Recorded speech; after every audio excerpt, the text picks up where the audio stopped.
영화로 본 그리스인 조르바. 안녕하세요. 프리리딩입니다. 오늘 이 시간에는 영화 역사상 빼놓을 수 없는 걸작이자 수많은 이들의 인생 영화로 회자되는 그리스인 조르바에 대해 깊이 있게 이야기해 보겠습니다. 이 작품은 단순히 한 편의 영화를 넘어 삶의 본질과 인간의 자유, 그리고 존재론적 의미에 대한 끊임없는 질문을 던지는 철학적 메시지를 담고 있습니다. 우리는 영화의 기본적인 정보부터 시작하여 원작 소설과의 면밀한 비교, 그리고 영화가 지닌 독창성과 재해석의 의미, 나아가 이 작품이 우리에게 던지는 현대적 함의까지 폭넓게 살펴보겠습니다. 영화 그리스인 조르바는 그리스의 니코스 카잔차키스의 동명 소설을 원작으로 하며 1964년에 뛰어난 연출력을 지닌 미카엘 카코야니스 감독에 의해 성공적으로 스크린으로 옮겨졌습니다. 소설이 담고 있는 심오한 메시지와 독특한 인물들의 매력을 영화적으로 훌륭하게 구현해낸 이 작품은 개봉 당시에도 평단과 대중 모두에게서 큰 반향을 일으켰으며 오늘날까지도 시대를 초월하여 많은 이들에게 깊은 영감과 감동을 선사하고 있습니다. 영화의 서사는 영국 출신의 지식인이자 작가인 나가 지루하고 관습적인 일상에서 벗어나 새로운 삶의 의미를 찾아 크레타 섬으로 향하면서 시작됩니다. 영화에서는 그의 이름이 바질로 명시되는데 이 바질은 잠재되어 있던 내면의 변화를 갈망하며 광산 재개발이라는 현실적인 목적을 가지고 크레타 섬에 도착합니다. 그리고 그곳에서 그의 인생을 송두리째 뒤흔들게 될 운명적인 만남, 바로 자유롭고 본능적인 영혼의 소유자 조르바를 만나게 됩니다. 조르바는 바질의 광산 사업을 돕기 위해 고용된 인물이지만 그는 단순한 고용인을 넘어 바질의 삶 전체에 지대한 영향을 미치는 스승이자 친구, 그리고 본보기와 같은 존재로 자리 잡습니다. 영화는 소심하고 내성적인 성격의 관념적인 삶에 갇혀있던 바질이 조르바와의 동행을 통해 점차 삶을 대하는 태도가 변화하고 진정한 자유와 인간다움이 무엇인지, 그리고 삶의 본질적인 즐거움이 어디에서 오는지를 깨달아가는 과정을 섬세하고 깊이 있게 그려냅니다. 조르바는 모든 순간을 열정적이고 본능적으로 살아가는 인물입니다. 그는 비록 현실적으로는 실패와 좌절을 겪을지라도 결코 그것에 굴복하거나 좌절하지 않으며 삶의 모든 순간을 긍정하고 춤을 통해 자신의 감정과 존재를 표현합니다. 특히 야심차게 시작했던 광산 사업의 실패와 순수하고 연약했던 마을, 과부의 비극적인 죽음과 같은 감당하기 힘든 역경 속에서도 조르바가 보여주는 삶에 대한 긍정적인 태도와 즉흥적인 춤은 관객들에게 깊은 울림과 감동을 선사합니다. 이 장면은 많은 관객들에게 강렬한 인상으로 남아있으며 영화가 전달하고자 하는 핵심적인 주제의식을 가장 잘 드러내는 상징적인 부분 중 하나로 평가받고 있습니다.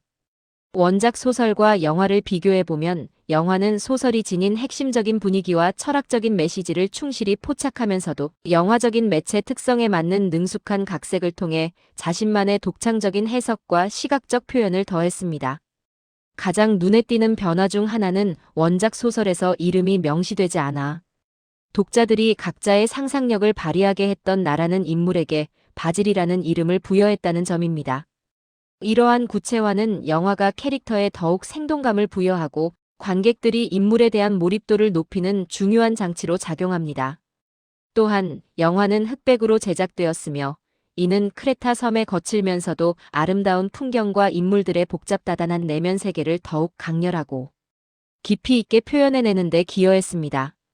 앤서니 퀸은 조르바라는 복잡다단한 인물을 완벽하게 이해하고 이를 연기로 승화시켜 원작 소설을 읽은 독자들이 상상했던 조르바의 모습을 스크린 위에 기적처럼 구현해냈다는 극찬을 받았습니다. 그의 압도적인 연기는 조르바를 단순히 소설 속 인물이 아닌 살아 숨쉬는 전설적인 인물로 만들었으며 시대를 넘어 세계 문화의 아이콘으로 자리매김하게 했습니다.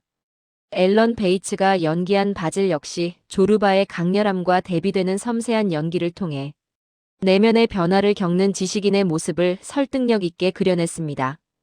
영화의 독창성과 재해석은 단순히 시각적인 구현이나 캐릭터 해석에만 그치지 않습니다.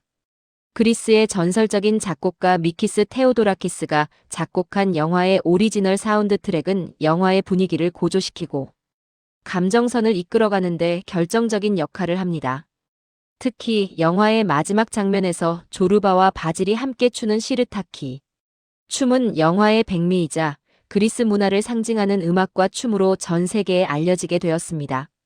시르타키는 그리스 전통 춤인 하사피코를 현대적인 감각으로 재해석한 것으로 조르바의 자유로운 정신과 삶에 대한 뜨거운 열정을 상징적으로 보여줍니다. 이 춤은 단순한 안무를 넘어 삶의 기쁨과 슬픔, 성공과 실패를 모두 아우르는 조르바의 철학을 응축한 행위로 해석될 수 있습니다.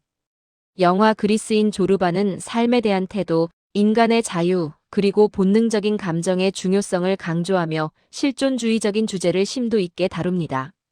조르바의 철학은 책 속의 관념적인 이론이 아닌 삶의 매 순간을 온몸으로 살아내는 강렬한 선언으로 관객들에게 다가옵니다. 그는 어떠한 사회적 제약이나 관습에도 굴하지 않고 자신의 내면의 목소리에 귀 기울이며 본능에 충실한 자유로운 영혼의 소유자입니다. 이러한 조르바의 모습은 현대 사회를 살아가는 우리에게 물질적인 풍요나 사회적 성공이 아닌 진정한 행복과 자유가 어디에서 오는 것인지 다시금 깊이 있게 생각하게 하는 귀중한 계기를 제공합니다. 그는 매 순간을 지금 여기에서 온전히 살아내라는 메시지를 던집니다. 과거의 후회나 미래에 대한 불안감에 갇히지 않고 현재의 삶을 충만하게 경험하는 것이야말로 진정한 자유이며 행복이라는 것을 조르바는 온몸으로 증명해 보입니다.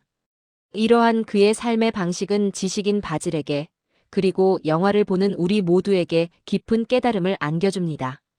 영화는 개봉 당시 제37회 아카데미 시상식에서 여우조연상, 촬영상, 미술상을 수상하며 당대의 뛰어난 작품성을 확고히 인정받았습니다. 또한 제작비 78만 3천 달러라는 상대적으로 적은 예산으로 전 세계적으로 2,350만 달러 이상의 막대한 수익을 올리며 비평과 흥행이라는 두 마리 토끼를 모두 잡는 데 성공했습니다. 이처럼 영화 그리스인 조르바는 비평적 찬사와 상업적 성공 모두를 거두며 삶에 대한 긍정적인 메시지와 강렬한 인물 묘사로 오랫동안 변치 않는 사랑을 받는 명작으로 확고히 자리매김했습니다. 원작자인 니코스 카잔차키스는 그리스인 조르바 외에도 그리스도의 마지막 유혹, 순환 등 다양한 걸작들을 남겼으며 노벨 문학상 후보에 2차례나 오르는 등 그의 위대한 문학적 업적을 전 세계적으로 인정받았습니다. 그의 묘비명인 나는 아무것도 바라지 않는다. 나는 아무것도 두려워하지 않는다. 나는 자유다는 조르바의 철학과도 정확히 일맥상통하는 것으로 카잔차키스 자신이 평생에 걸쳐 추구했던 삶의 가치와 철학을 명확히 보여줍니다. 2017년에는 그의 파란만장하고 깊이 있는 일대기를 다룬 영화 카잔자키스가 개봉하여 작가로서의 그의 삶과 사상을 재조명하기도 했습니다. 결국 영화 그리스인 조르바는 단순한 오락물을 넘어 삶의 의미와 인간, 본연의 자유를 탐구하는 깊이 있는 예술적 성찰이자 살아있는 철학서와 같은 작품입니다. 앤서니 퀸의 혼신을 다한 열연, 미카엘 카코야니스 감독의 섬세하면서도 강렬한 연출, 그리고 미키스 테오도라키스의 가슴을 울리는 감성적인 음악이 완벽하게 어우러져 시대를 초월한 감동을 선사합니다. 이 영화는 우리에게 실패와 고난 속에서도 삶을 긍정하고 모든 순간을 열정적으로 춤추듯이 살아가는 용기를 선사하며 진정한 자유가 무엇인지에 대한 영원하고 본질적인 질문을 던집니다. 조르바의 외침처럼 우리 모두가 사회적 시선이나 관습에 얽매이지 않고 자신의 삶을 온전히 살아내며 진정한 자유를 만끽하기를 바랍니다. 그의 이야기는 여전히 우리에게 삶의 축복과 도전을 받아들이고 매 순간을 충만하게 경험하라는 강력한 메시지를 전달합니다. 경청해 주셔서 감사합니다.